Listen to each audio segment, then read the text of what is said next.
Well, we're here at the workbench, and we're going to talk about some rigs and Yes. techniques, surf fishing. I know you love doing it, Dave. I do it a lot, and Texas is blessed with miles and miles and miles of shoreline, so there's always a good place to go. And late summer and the fall is a really good time to go. It's not as hot. The fish are still there. There's a ton of redfish in the surf. The flounder are starting to come in. It's just a great time to go, and hopefully you'll get out there and get a chance. Now, the first thing you want to do, is pay attention to the water. Surf fishing obviously is very tidal, so you want to try to go, usually a high tide is best when the fish are up against the beach feeding, but sometimes they'll bite on dead low tide. It can be a catchy thing, a tricky thing, so just go when you can go. But if you can go when the high tide coincides with dawn or dusk, that's usually a really good time, And you're going to be wanting to use a long rod, a 10-foot to 12-foot rod. I like to use a hybrid rod, which has guides that you can use a conventional reel on or a spinning rod, because sometimes I'll turn to some of the the real specialized conventional reels to make really long casts, way longer than a spinning reel you'd think. Right.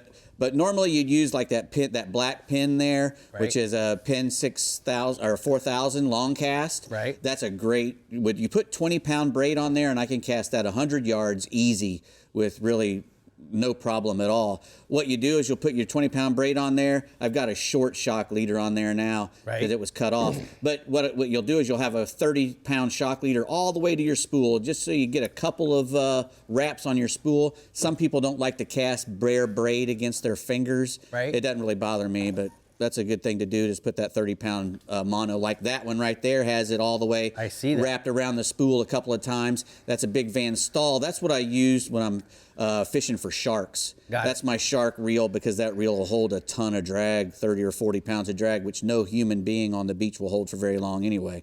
Good tip. But a lot of people ask you, how much drag will that hold? The better question is ask, how much drag can you hold? Because if the reel can hold 60 pounds of drag and you can't hold but 15, doesn't really matter.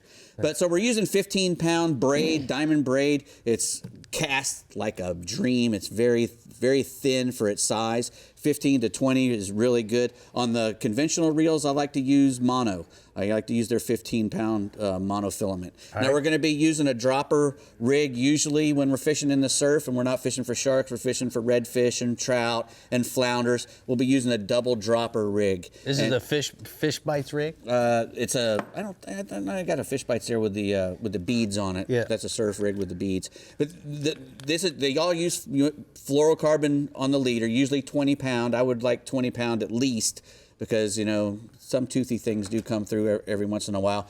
I like to use a circle hook on my surf rigs, being that the circle hook and a nice heavy weight, like a 4-ounce surf Sputnik weight or satellite weight, will actually set the hook for you. The fish will come in, eat the bait. Usually I have fish bites on there. Right. I'm not ashamed to admit it. And as he's pulling, this is sliding in the corner of his mouth. He hooks himself. And he pulls against the Sputnik. Down. Yeah, he pulls against the weight and hooks himself, and you just got to go over there and reel it up. And that's really good thing about those little circle hooks and the fish bites too, because they can't get it off. Right. All those little peck. Right. You put a little piece. My thing is, I put a piece of bait on. I put my fish bites behind it, and then I wrap the whole mess with bait elastic, because I'm making really long casts, and I'm putting a lot of energy into those casts, and you don't want your stuff going to flying off, and then you're fishing out there with no bait. The good thing about the fish bites is it doesn't matter if your shrimp or your crab or whatever you're using flies off, you still got your fish bites on there, and they eat it just as good. So when we're talking about the weights, I was thinking you can use all different kinds. If pyramids. Pyramids or Sputniks or satellite weights.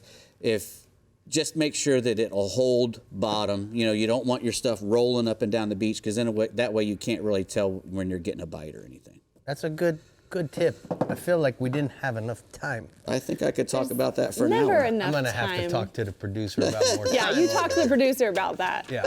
Good luck for me.